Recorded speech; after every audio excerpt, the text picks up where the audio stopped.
ப்ரெக்னன்சினாவே எல்லாருக்குமே ஒரு பிடிச்ச விஷயம், இன்ட்ரெஸ்டிங்கான விஷயம். ஆனா, அந்த பிரெக்னன்ட் மதர்ஸ் 3 ட்ரைமஸ்டர் என்டர் ஆறப்போ, எஸ்பெஷலி ஒரு 32, 34 வீக்ஸ் அப்போ, ஒரு தேவையில்லாத ஒரு பயம், பதட்டத்தோட நான் நெறைய பார்க்குறேன். ஏன்னா, அவங்க ப்ரிப்பேர்டா இல்ல. பிரெக்னன்சில அவங்க ஹாப்பியா இருக்காங்க. ஸ்கேன் எல்லாம் பார்க்குறாங்க. நல்லா பேபி பம்ப் பார்த்தா என்ஜாய் பண்றாங்க. ரிலேட்டிவ்ஸோட பேம்பரிங் எல்லாம் என்ஜாய் பண்றாங்க. எல்லாம் ஓகே. ஆனா, லேபருக்கு எப்படி ப்ரிப்பேர் ஆகணும் அப்படின்றத பத்தின அவேர்னஸ் ரொம்பவே கம்மியா இருக்கு. அத பத்தின வீடியோ தான் இது. நான் டாக்டர் பினயா, ஆப்ஸ்டெடிஷியன்.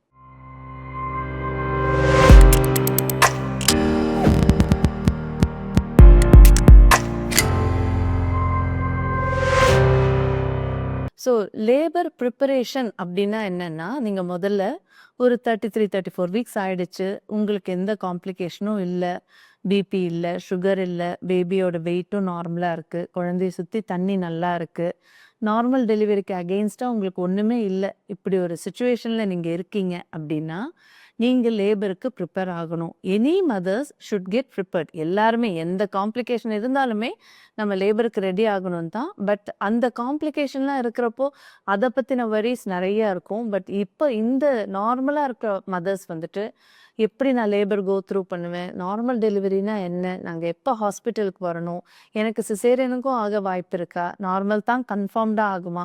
இந்த மாரி குழப்பமான ஒரு சிச்சுவேஷன்ல இருக்காங்க. நான் நெறைய பேர ரீசென்ட்டா பார்த்தேன். நான் என்ன சொல்ல வரேன்னா, நார்மலோ, சிசேரியனோ on the day of delivery let the obstetrician decide. ஏதாவது ஒரு எமர்ஜென்சி நீங்க ஃபுல்லாவே அன்காம்ப்ளிகேட்டட் பிரெக்னன்சி தான். பட் கடைசி நிமிஷம் பேபி மோஷன் போயிடுச்சு. பனிக்கூடம் உடைஞ்சா ஃபுல்லா மோஷன் போன வாட்டர் வருது அப்படின்னா, ரொம்ப ஏர்லியரா 2-3 சென்டிமீட்டர்லயே மோஷன் போயிருக்கு அப்படின்னா, கண்டிப்பா சிசேரியன் பண்ணுவாங்க. ஒரு 8-9 சென்டிமீட்டர்ல மோஷன் போயிருக்கு. ஆனா ஹார்ட் பீட் நல்லா தான் இருக்குன்னா, கொஞ்சம் அவசரமா டெலிவரி பண்ணுவாங்க. இதெல்லாம் doctors should be prepared for தட்டே தவிர, உங்க கையில எதுவுமே இல்ல. பேபி மோஷன் போயிடக்கூடாதுன்னு உங்களால எதுவுமே பண்ண முடியாது. ஸோ, நீங்க உங்க மைண்ட காமா வச்சுக்கோங்க. அதே மாரி கொடி சுத்துறது அம்மாங்க கையில இல்ல. தானா சுத்துற ஒரு விஷயம். அதனால ஃபீட்டல் டிஸ்ட்ரெஸ் எல்லா கொடி சுத்தின குழந்தைங்களுமே நார்மல் சிசேரியன் தான்னு சொல்ல முடியாது. சில பேருக்கு ஹார்ட் பீட் கடைசி நிமிஷம் வரைக்கும் நார்மலா இருக்கும். ஸோ, கொடி சுத்தின குழந்தைங்களும் நார்மல் டெலிவரி ஆயிருக்காங்க. அத பத்தி யோசிச்சு கொடி சுத்தி இருக்குமோ, கொடி சுத்திடுச்சோ, கொடி சுத்தி இருக்குன்னு ஸ்கேன்ல சொல்லிட்டாங்களேன்னு நீங்க ஃபீல் பண்ணக்கூடாது. ஆஸ் லாங் ஆஸ் உங்க பேபியோட ஹார்ட் பீட் டெலிவரி எப்ப நல்லா இருக்குன்னா, doctor still normal delivery try பண்ணுவாங்க. கொடி சுத்தி இருக்கிறத ஒரு விஷயத்த வச்சே சிசேரியன் பண்ண மாட்டோம். அதே மாதிரி குழந்தைய சுத்தி தண்ணி அதிகமா இருக்கு, பேபி வெயிட் அதிகமா இருக்கு. எதுவா இருந்தாலும் ஓரளவுக்கு உங்க கையில கண்ட்ரோல் இருக்கு. எப்போ அந்த 9 மந்த்ஸும் நீங்க ஹெல்தியா சாப்பிட்டு, பிசிக்கலி ஆக்டிவா இருந்து, நல்லா தூங்கி இருக்கீங்க. உங்களுக்கு பிபி, சுகர் மாரி எல்லாம் காம்ப்ளிகேஷன்ஸ்லாம் எதுவுமே இல்ல அப்படின்றப்போ, குழந்தையோட வெயிட்டு எப்பவும் விட ஒரு 2.8, 3 இருக்கு, 3.2 இருக்குன்னா, that is not in your hands. அது அதோட வெயிட் அவ்வளோதான். நம்மளா நெறைய எக்ஸர்சைஸ் பண்ணாம, ஜங்க் அதிகமா சாப்பிட்டு, அதனால பேபி பெருசா இருக்குன்னா நீங்க ஃபீல் பண்ணலாம். நீங்க ஹெல்தியா சாப்பிட்டீங்க, நார்மலா ஆக்டிவிட்டீஸ்ல இருந்து பேபியோட வெயிட்லாம் கொஞ்சம் முன்ன பின்ன இருக்குன்னா, டாக்டர் வில் டிசைட் வெதர் அந்த பேபி இந்த பேசேஜ் வழியா வருமா, வராதான்றத அவங்க அசஸ்மென்ட்க்கு விட்டுடுங்க.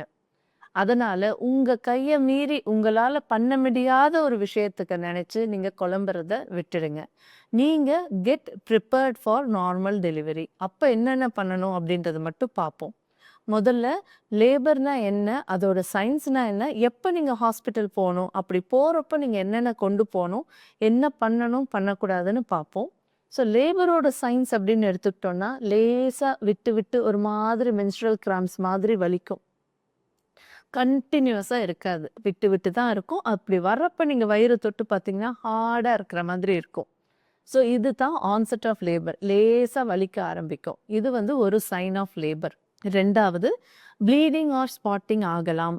அந்த மாரி ஒரு ப்ரவுன் டிஸ்சார்ஜ் வரலாம். 3வது ப்ரொஃப்யூஸ் ஒயிட் டிஸ்சார்ஜ் இல்லைன்னா பனிக்குடம் உடைஞ்சு கஷ் ஆஃப் ஃப்ளூயிடே கூட வெளியில வரலாம். 4வது ரொம்ப நேரமா பேபி சைலண்டா இருக்கு, மூவ்மெண்ட்டே இல்ல அப்படின்னா, ஏதாவது ஃபீட்டல் டிஸ்ட்ரெஸ் இருக்கான்னு பார்க்கணும்.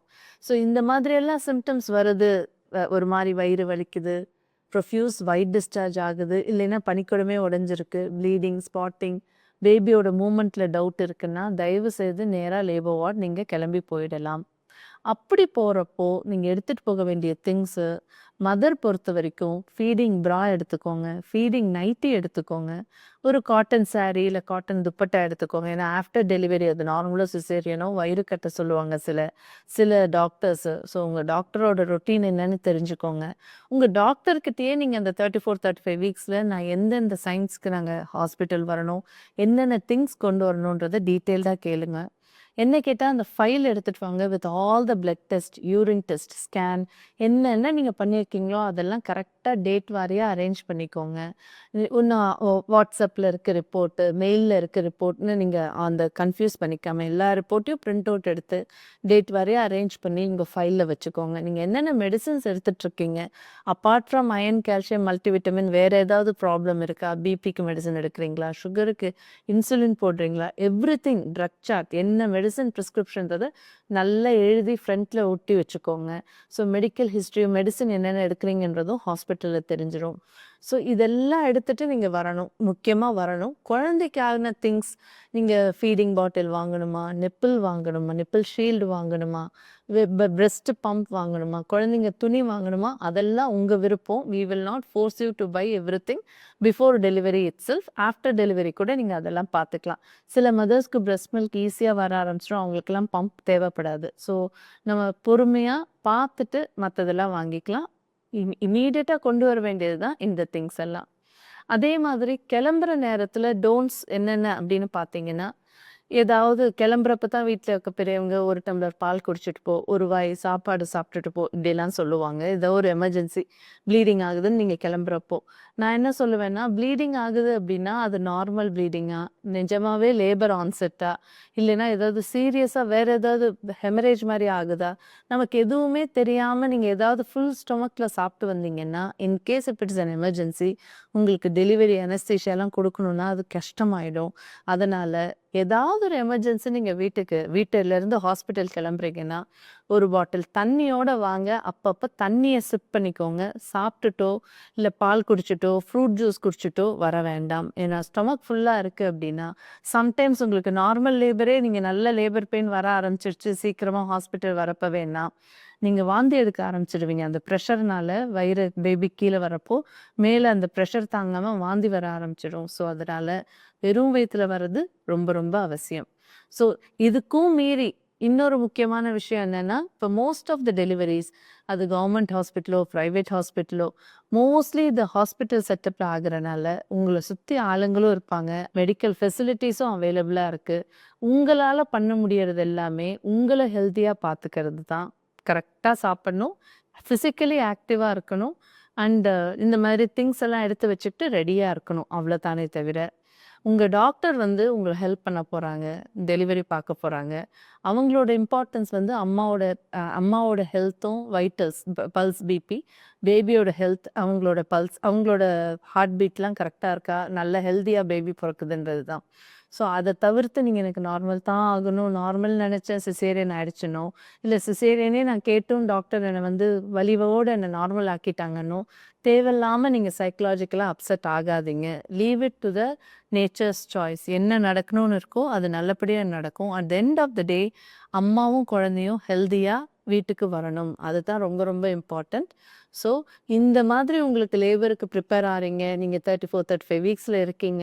உங்களுக்கு வேற ஏதாவது இத தவிர டவுட்ஸ் இருக்கு அப்படின்னா, கமெண்ட் பண்ணுங்க. நான் ஆன்சர் பண்றேன். இந்த மாதிரி யூஸ்ஃபுல் கன்டென்ட் இருக்குன்னா சேனல சப்ஸ்கிரைப் பண்ணுங்க. Thank you.